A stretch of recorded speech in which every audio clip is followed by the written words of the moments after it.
One of the most cost-effective types of pebble for pathways and driveways is river pebble. Now, you need to be careful when we're talking river pebble because it's a bit of a common term. Obviously there's a lot of rivers and a lot of pebbles come out from all over the country. So you'll see this would have been purchased as a 10mm river gravel, and so would this. Different colours, different rivers, different tones. So keep that in mind when you're going to choose the pebble that you want, because generally you're going to be after a certain colour, a certain texture, a certain whatever.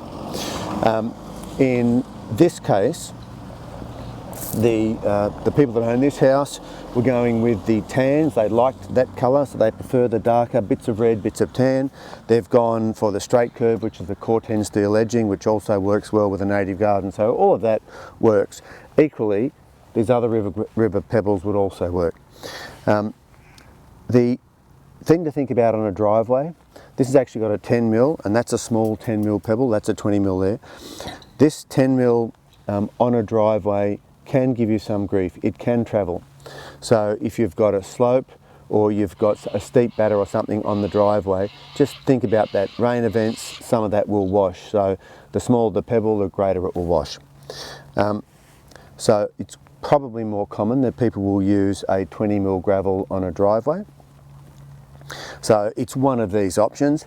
Before you actually buy the pebble, what you do want to do is take some home, wash it, put it on the driveway, let it dry, and then see how you like the colours, because they will look quite different.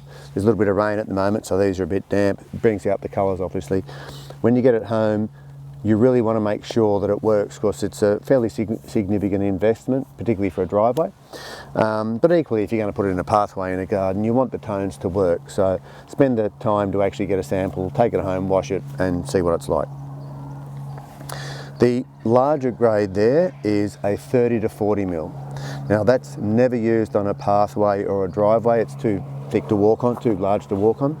But it's relatively commonly used on rooftops, obviously where they're windy areas. So fairly things like succulent gardens on rooftops, you'll often see pebble like that, sort of muted colours. The one thing that you want to think about with these pebbles on rooftops is that birds like crows often come and grab them, pick them up, drop them on cars and things like that. That's why you use the bigger grades on rooftops. It's perhaps worse if they're white, and the thinking is that they look a bit like golf balls and they can pick up, you know, the white ones. So don't use these smaller grades, certainly not a 20mm on a rooftop. The 30 to 40 is the one to go for, but again, it's not something you would use on a pathway or driveway because it's just too hard to walk on.